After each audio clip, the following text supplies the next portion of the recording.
बिस्मिल्लाहिर्रहमानिर्रहीम। अस्सलाम वालेकुम। आप देख रहे हैं QHSC होम यूट्यूब चैनल। मैं हूं अफजल हनीफ़। आज हम आरामको CSM का लेक्चर 8 डिस्कस करेंगे। लेक्चर 8 डिस्कस करने से पहले फिर एक बार आप लोगों को मैं याद करवा दूं कि हमने वेबसाइट लॉन्च करने के लिए अभी मटेरियल रेडी करना शुरू किया, जिसकी वजह से हमको डोमेन नहीं मिल रही थी HSC होम के नाम से। हमने चेंज करके अभी QHSC होम रखा है। तो www.qhschome.com अब डोमेन हमारी रेडी हो गई है और इंशाल्लाह अनकरीब ही हम इसको लॉन्च करेंगे। इसके ऊपर आपको मटेरियल मिल जाएगा हर किस्म का, जैसे कि वीडियोस, प्रेजेंटेशंस, ब्लॉग और बहुत सी चीज़ें आपको सेफ्टी के रिलेटेड इस पर मिल जाएंगी। तो चलते हैं आज के लेक्चर की तरफ। आज के लेक्चर हमारा क्या है देखते हैं। और हमेशा की तरह हम लेक्चर स्टार्ट करने से पहले जो पहले वाला लेक्चर होता है उसको रीकैप करते हैं, ताकि एक कनेक्शन अच्छा बना रहे और आप लोगों को याद रहे कि हमने पिछले लेक्चर में क्या पढ़ा था और आज के लेक्चर में हम क्या पढ़ने जा रहे हैं। तो लेक्चर 7 में हमने पढ़ा था जर्नल रिक्वायरमेंट्स। जैसे कि हमने 4, 5, 6, 7 जितने भी लेक्चर हैं उसमें हमने जर्नल रिक्वायरमेंट्स पढ़ी थी। वॉल्यूम 1 हम पढ़ रहे हैं अभी तक CSAR का, और CSAR का वॉल्यूम 1 जो CSM के मैंने बताए थे 2 वॉल्यूम है, वॉल्यूम 1 CSAR अभी हम पढ़ रहे हैं। तो उसकी जर्नल रिक्वायरमेंट्स हमने पढ़ी थी। तो जर्नल रिक्वायरमेंट्स हमने जो लेक्चर 7 में पढ़ी थी वो देखते हैं क्या थी। सबसे पहले थे हमने ट्रांसपोर्टेशन देखी थी। हमने ट्रांसपोर्टेशन क्या है कि मतलब उसमें हर चीज़ बताई गई थी कि ट्रांसपोर्टेशन की रिक्वायरमेंट क्या है। जैसे कि एग्जांपल के तौर पे मैं बता देता हूँ कि जो AC जो गाड़ियाँ हैं, जो बसें हैं, वो उनमें AC होना चाहिए, प्रॉपर तरीके से GPS सिस्टम होना चाहिए और चेकलिस्ट वगैरह होनी चाहिए। ये मतलब ट्रांसपोर्टेशन का सिस्टम उसमें पूरा बताया गया था।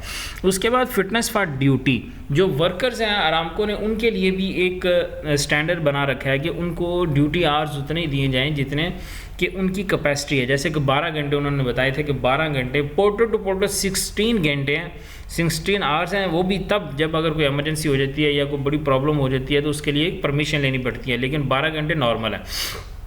हीट स्ट्रेस वही जब समर का सीज़न आता है, जैसे कि कोई भी जो साइट हैं, जो डेजर्ट एरिया में लोग काम करते हैं, ओपन एरियाज़ होते हैं, वहाँ पे कोई शेड नहीं होता, टेम्परेचर इतना ज़्यादा होता है कि कभी कभी वो 50 तक भी जाता है टेम्परेचर, और कभी क्रॉस भी करता है लेकिन शो नहीं करते। तो इस तरह की सिचुएशन में काम करने के लिए वर्कर के लिए बहुत मुश्किल है। तो वहाँ पर आप लोगों को heat stress management program launch करना होता है, ट्रेनिंग्स देनी होती हैं, मतलब लड़कों को बताना होता है कि किस तरह वो हीट स्ट्रेस जो इलनेस होती है, हीट रिलेटेड इलनेस होती है, उससे बच सकते हैं। उसके बाद हमने एमरजेंसी रिस्पांस पढ़ा था, authority for employ to stop work पढ़ा था, जिसमें अथॉरिटी स्टॉप वर्क क्या होता है कि मतलब हर जो वर्कर होता है उसको अथॉरिटी होती है कि अगर वो समझता है 100% उसको यकीन है कि अनसेफ एक्ट, अनसेफ कंडीशन या कोई भी ऐसा अमल हो रहा है जो सेफ्टी के अगेंस्ट जा रहा है, तो वो उसको स्टॉप कर सकता है। लेकिन सिर्फ स्टॉप नहीं करना, उसको बाकायदा सलूशन देना है और उसकी रीज़न बतानी है और बाकायदा उसको सेफ़ तरीके से करवाना है। अब इंसिडेंट था, इंसिडेंट रिपोर्टिंग और इन्वेस्टिगेशन के जो भी इंसिडेंट होते हैं, नियर मिस या कोई भी इस तरह के इंसिडेंट हो जाते हैं तो उनको रिपोर्ट करना लाजमी है, फिर इन्वेस्टिगेशन भी होना उनकी लाजमी है ताकि आइंदा इस तरह की रीअकरेंस ना हो। तो आज का कंटेंट देखते हैं। हमारा लेक्चर 8 का कंटेंट क्या है। CSM वॉल्यूम 1 का CSAR हम पढ़ रहे हैं। CSSP यानी कॉन्ट्रैक्टर साइट सेफ्टी प्रोग्राम। मैंने स्टार्ट में बताया था कि कॉन्ट्रैक्टर साइट सेफ्टी प्रोग्राम ये एक ऐसा सब थोड़ी सी इसकी डिटेल पढ़ेंगे हम कि ये है क्या चीज़। कॉन्ट्रैक्टर यानी CSSP एक सेफ प्रोग्राम है, यानी जो कॉन्ट्रैक्चुअल एक्टिविटीज़ होती हैं आपकी, जो कंपनी के साथ आप लोगों ने कॉन्ट्रैक्ट किया होता है कि हमने ये एक्टिविटी करनी है, उन एक्टिविटी को परफॉर्म करने के लिए सेफ़ तरीके से एक HSC प्लान बनाया जाता है, उसको हम कहते हैं प्रोग्राम। ये मतलब हर जगह पे हर प्रोजेक्ट का एक प्रोग्राम होता है। कुछ जगहों पे इसका नाम HSC प्लान के नाम से लिया जाता है, कुछ जगहों पे इसको प्रोग्राम के नाम से जाना जाता है, CSSP के नाम से जाना जाता है। तो इसके कुछ पॉइंट हैं, कुछ डिटेल है, वो देखते हैं कि क्या डिटेल्स हैं इसकी। It is a safe work plan, HSC plan and procedure developed by the contractors for all contracted work। जो भी स्पेसिफिक एक्टिविटीज़ आप लोगों को कॉन्ट्रैक्चुअल जो डॉक्यूमेंटेशन है उसमें दी जाती हैं, तो उसको मतलब किस तरह आपने एग्जीक्यूट करना है और सेफ़ तरीके से एग्जीक्यूट करना है एज़ पर आरामको स्टैंडर्ड, उनको भी फॉलो करना है। आरामको स्टैंडर्ड को फॉलो करते हुए आपको एक प्लान बनाना है, उस प्लान को हम CSSP कहते हैं। अब सेकंड पॉइंट देखते हैं, contractor shall develop contractor site safety program as per requirement of contract and other Saudi Aramco safety requirements, यानी जो सेफ्टी की रिक्वायरमेंट्स हैं अरामको की उनको भी फॉलो करना है, और जो आपकी कॉन्ट्रैक्चुअल रिक्वायरमेंट्स हैं जैसे कि कॉन्ट्रैक्ट में जो भी आपकी रिक्वायरमेंट लिखी जाती है उनको भी फॉलो करना है। CSSP shall be submitted 3 copies. अब आपने बना लिया, मतलब ये उन सब रिक्वायरमेंट्स को फॉलो करते हुए अब आपने डॉक्यूमेंट बना लिया। मैंने आपको बताया था कि ये जो हम अभी जो एडमिनिस्ट्रेटिव पार्ट पढ़ रहे हैं, वॉल्यूम 1 पढ़ रहे हैं, इसमें आपको 90% जो है वो डॉक्यूमेंटेशन मिलेगी, और डॉक्यूमेंटेशन भी वो मिलेगी जो इनिशियल स्टेजेस जब होती है, प्रोजेक्ट होता है तो डॉक्यूमेंटेशन आपको करनी होती है, आपको शो ऑफ करनी होती है अपने क्लाइंट को, वो डॉक्यूमेंटेशन की हम इसमें बात करेंगे। अब हम CSSP पढ़ रहे हैं कि हमने CSSP कैसे बनाना है, CSSP होता क्या है, उसमें क्या है, मतलब क्या चीज़ें होती हैं उसमें। अब हमारा CSSP बन गया, प्लान बन गया, अब उसके बाद वो आप सबमिशन पे आ गया। CSSP shall be submitted 3 copies to the SAPO within 15 working days of contract execution, कि जैसे आपका कॉन्ट्रैक्ट हो जाता है, किक ऑफ मीटिंग हो जाती है, तो अब आपको उसकी 3 कॉपी, प्रोग्राम बना लिया आपने, 3 कॉपी आपने SAPO को जमा करानी है, यानी जो प्रोपोनेंट ऑर्गेनाइजेशन है, PMT या LPD कोई भी है, उनको आपने वो जमा करवानी है, और वो 15 दिन का टाइम है। मतलब जब आपकी किक ऑफ मीटिंग हो गई तो एग्जीक्यूशन अगर आपने थोड़ी बहुत स्टार्ट भी कर लिया तो नो प्रॉब्लम, लेकिन एग्जीक्यूशन स्टार्ट नहीं करने देते जब तक आपका प्रोग्राम जो है वो अप्रूव नहीं हो जाता। तो 3 कॉपी आपने उनको सबमिट करवानी है, और ये क्वेश्चन भी आता है आपके एग्जाम में, ये आपने याद रखना है कि 3 कॉपी सबमिट करवानी है और 15 डेज़ का टाइम होता है। आगे देखें, SAPO will submit a copy of the CSSP to the loss prevention department. जैसे आप सऊदी अरामको प्रोपोनेंट ऑर्गेनाइजेशन को या PMT को आप सबमिट करवाते हैं 3 कॉपीज़, तो वो आगे क्या करते हैं कि SAPO will submit a copy of CSSP, वो आगे एक कॉपी जो है वो LPD को जमा करवाते हैं, लॉस प्रिवेंशन डिपार्टमेंट को, कि वो भी एक बार रिव्यू कर लें, अगर उसमें कुछ कमी पेशी है उनकी रिक्वायरमेंट्स के हिसाब से तो वो आपको फिर आगे से कुछ फाइंडिंग्स देंगे, आपको कुछ ऑब्जर्वेशन देंगे, या आपको कुछ उसमें रेक्टिफाई करने के लिए कुछ चीज़ें निकाल के देंगे।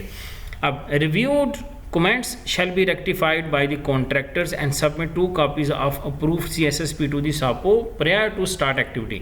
देखें, अब आपने जमा करवा दिया, CSSP की 3 कॉपीज़ दे दी, अब 1 कॉपी SAPO ने, PMT ने LPD को भी दे दी, अब ये रिव्यू हो गया। अब वहाँ से अगर कोई कमेंट आते हैं कि भाई ये इस जगह पे आपकी डेफिशिएंसी हो रही है तो इसको आप रेक्टिफाई कर लो, तो यहाँ पे वो कह रहा है कि reviewed comments shall be rectified by contractors and submit. अब आपने उसको रेक्टिफाई करना है, रेक्टिफाई करने के बाद फिर आपका जो अप्रूव्ड हो जाता है डॉक्यूमेंट, उसको फिर आपने submit 2 copies of approved CSSP to the SAPO prior to start the activity.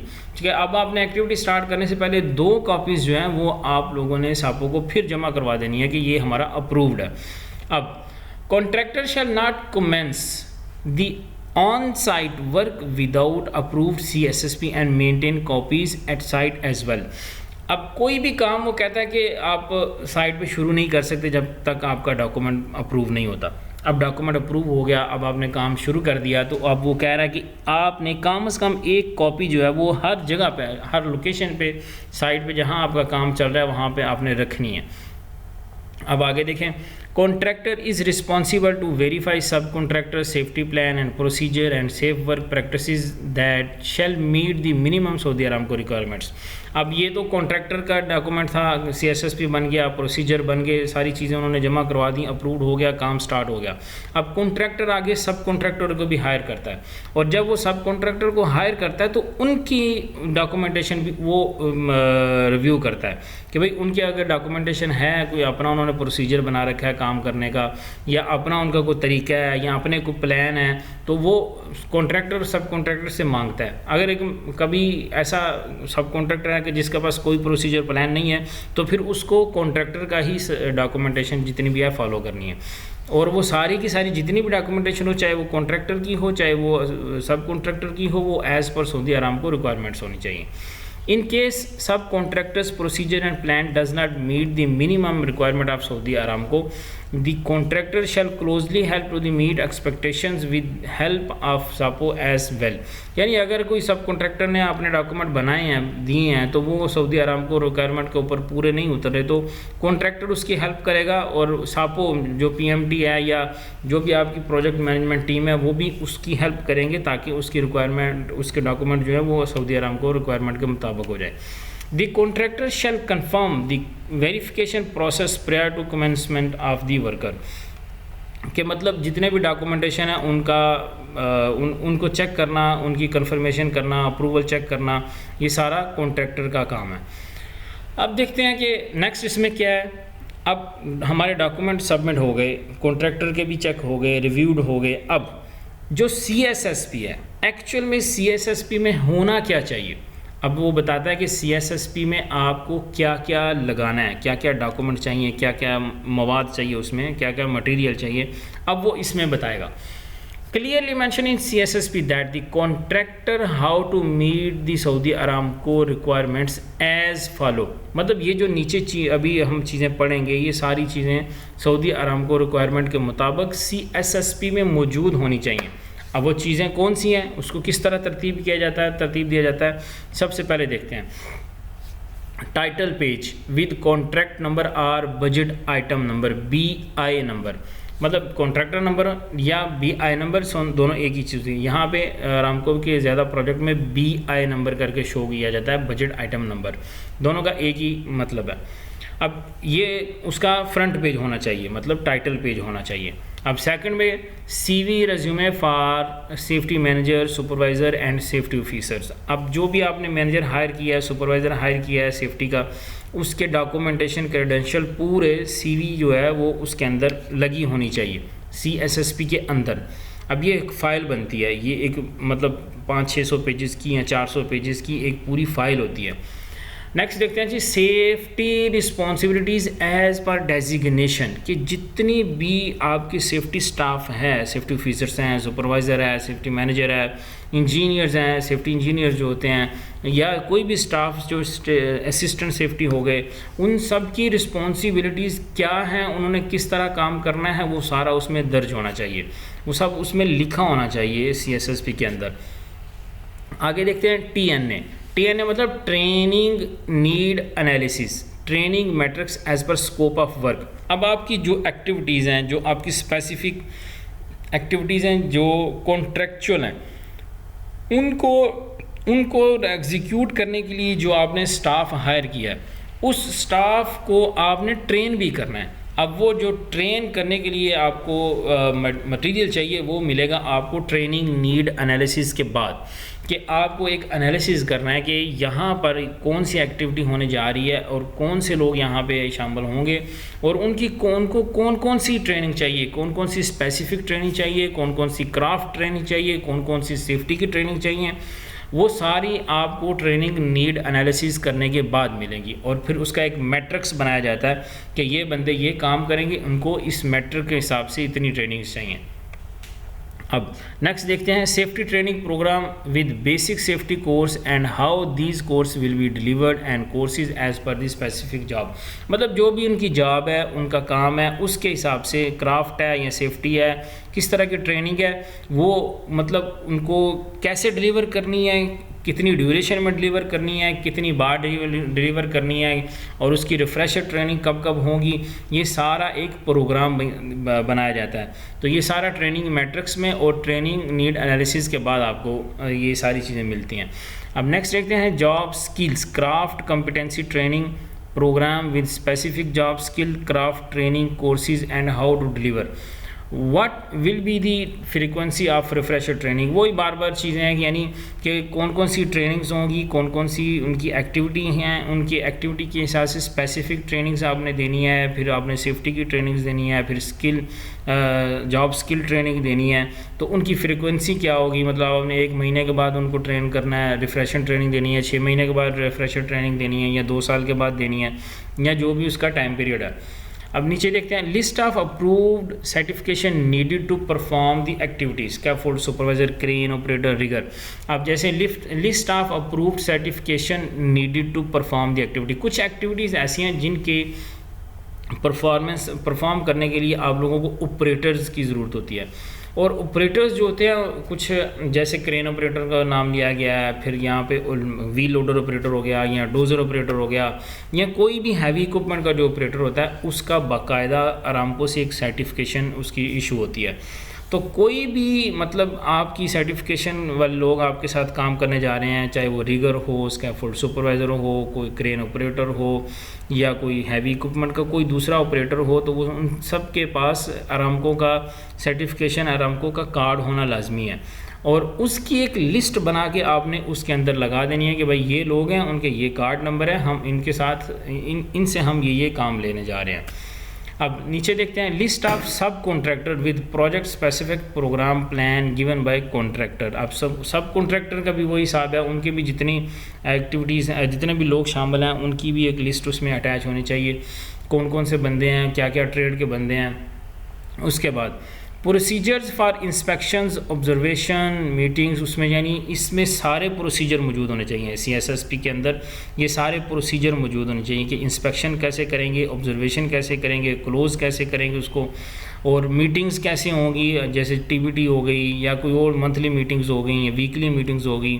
फिर आपने रिपोर्टिंग और इन्वेस्टिगेशन कैसे करनी है या उसका क्या सिस्टम है, क्या प्रोसीजर है। Training and training recommendation tracking, कौन कौन सी ट्रेनिंग करनी है, कहाँ पे आपको लैगिंग इंडिकेटर मिल रहे हैं कि यहाँ पे ट्रेनिंग्स की ज़रूरत है। वो ट्रेनिंग एनालिसिस के बाद ही आपको पता चलेगा कि यहाँ पे ऑब्जर्वेशन ज़्यादा मिल रही हैं, तो यहाँ पे जो हमारा ट्रेनिंग नीड एनालिसिस है वो कह रहा है कि आपको यहाँ पे वर्क एट हाइट की ऑब्जर्वेशन मिल रही हैं, तो आपको वर्क एट हाइट की ट्रेनिंग यहाँ पे करनी है। तो उनका बाकायदा एक रिकॉर्ड भी आपको मेंटेन करना है। और ये सारा जितना भी आप ये प्रोसीजर और प्लान है, ये सारे पूरे के पूरे डॉक्यूमेंट CSSP के अंदर मौजूद होने चाहिए। आगे देखते हैं HIP, hazard identification plan, waste management plan. अब ये प्लान्स की बात कर रहा है कि जितने भी प्लान हैं, हैज़र्ड आइडेंटिफिकेशन प्लान हो गया, वेस्ट मैनेजमेंट प्लान हो गया, हैज़र्डियस सब्सटेंस प्लान हो गया। अब इनको how to handle as per the MSDS, अब इनको हैंडल कैसे करना है, केमिकल को कैसे हैंडल करना है, यानी तमाम प्लान और प्रोसीजर जितने भी हैं वो रिटन आपको उसमें CSSP में उस फाइल में लगाने हैं। नीचे देखते हैं क्या जी, location and job specific safety procedure as per scope of work including, मतलब कुछ जैसे कि location and job specific safety procedure, कुछ स्पेसिफिक या कुछ ख़ास किस्म के सेफ्टी प्रोसीजर होते हैं, वो भी इसके अंदर लगाने हैं आप लोगों ने। जैसे कि एग्जांपल दे रहा आगे PTW हो गया, यानी परमिट टू वर्क सिस्टम जो होता है, कन्फाइंड स्पेस एंट्री हो गई, PPs हो गए, रेस्पिरेटरी प्रोटेक्शन हो गई, फायर प्रिवेंशन या प्रोटेक्शन हो गई, लोटो हो गया।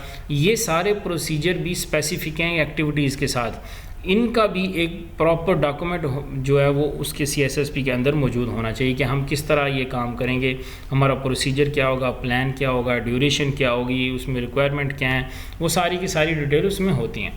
नीचे नोट में कुछ लिखा है जी, note the contractor shall adopt the applicable procedure establish by SAPO to meets of the Aramco safety requirement, but if SAPO confirm that they do not have their procedure, the contractor shall make it own procedure। यानी अगर कोई आप काम करते हैं तो उसका procedure आपको SAPO से मिल जाता है, यानी PMT से या कोई जो रिप्रेजेंटेटिव है उससे मिल जाता है प्रोसीजर, तो आप उसको फॉलो करें। अगर उनका कोई प्रोसीजर नहीं है तो आप अपने प्रोसीजर बनाकर अपने प्रोसीजर को भी फॉलो कर सकते हैं। अब आगे देखते हैं जी, ऊपर कॉर्नर के ऊपर, राइट कॉर्नर के ऊपर कुछ ऑप्शंस बाकी भी हैं। अब scope of work, job title, वो भी उसमें होता है कि आपका काम क्या है, कि काम क्या करने जा रहे हैं। जैसे आप कंस्ट्रक्शन पाइपिंग का काम करने जा रहे हैं तो कितने कौन सी लाइन बिछा रहे हैं, आपके जो मतलब जो भी आपका पाइप है वो उसकी लेंथ कितनी होगी, उसमें मटेरियल कौन सा, जैसे गैस जाएगी, प्रोपेन जाएगी, या कौन सी चीज़ उसमें कौन सा प्रोडक्ट उसमें फ़्लो करेगा, वो सारा स्कोप ऑफ वर्क जो होता है पूरे का पूरा उसमें लिखा होता है। Project location map with legends, यानी आपका प्रोजेक्ट कहाँ से स्टार्ट होता है, कहाँ पे उसके वॉल स्टेशन पड़ रहे हैं, कहाँ पे उसको रोड्स क्रॉसिंग्स पड़ रही हैं, मतलब पूरा एक मैप लोकेशन जो है प्रोजेक्ट का वो भी उसके अंदर लगा होना चाहिए। Current safety policy for contractors, आपकी जो पॉलिसीज़ हैं सेफ्टी की, एनवायरनमेंट की या दूसरी कोई भी पॉलिसीज़ जो है इंपॉर्टेंट, वो सारी उसमें जो करंट हैं वो उसमें अटैच होनी चाहिए। और हर एनुअल पे यानी हर ईयर पे, न्यू ईयर पे ये रिन्यू भी होती हैं। ऑर्गेनाइजेशन चार्ट, जो आपका ऑर्गेनाइजेशन चार्ट है वो भी उसमें मौजूद होना चाहिए। यानी कि ऑर्गेनाइजेशन चार्ट से मुराद ये है कि आपका सेफ्टी मैनेजर कौन है, कोऑर्डिनेटर कौन है, आपका सुपरवाइज़र कौन है, आपका सेफ्टी ऑफिसर्स कौन है, ये सारा एक ऑर्गेनाइजेशन चार्ट बनता है, वो भी उसके अंदर मौजूद होना चाहिए कि हमारा ये स्टाफ है, ये स्टाफ का ये नाम है, ये नंबर है, और ये पूरी डिटेल एक चार्ट नुमा पेपर में प्रिंट करके उसके अंदर आपको लगानी है। ये था आज का हमारा लेक्चर 8। अब थोड़ा सा टीज़र देखते हैं हमने लेक्चर 9 में क्या पढ़ना है। CSM वॉल्यूम 1 नहीं है अभी तक CSAR का, उसमें अब लेक्चर 9 में हम पढ़ेंगे इंशाल्लाह HIP, hazard identification plan and other सबमिटर्स। मतलब स्पेसिफिक तो हम HIP ही पढ़ेंगे, थोड़े उसके साथ कुछ और डॉक्यूमेंट भी होते हैं जो आपको सबमिट करने पड़ते हैं, वो भी देखेंगे कौन से डॉक्यूमेंट हैं। इंशाल्लाह मिलते हैं एक नई वीडियो के साथ। आप लोग वीडियोस को देखते रहें, लाइक करें, शेयर करें, सब्सक्राइब करें। और जो जैसे मैंने बताया कि आपको जो वेबसाइट है वो जल्दी लॉन्च हो जाएगी, वो वेबसाइट भी आपको मिल जाएगी। और वेबसाइट के ऊपर जाकर आप अपना तमाम जैसे भी सेफ्टी के जो भी मटीरियल आपको ज़रूरत होती है, प्रेजेंटेशन वगैरह या ब्लॉग वगैरह, तो आप उसमें सर्च कर सकते हैं। ठीक है जी, मिलते हैं एक नए लेक्चर के साथ, नई वीडियो के साथ। अल्लाह हाफिज़।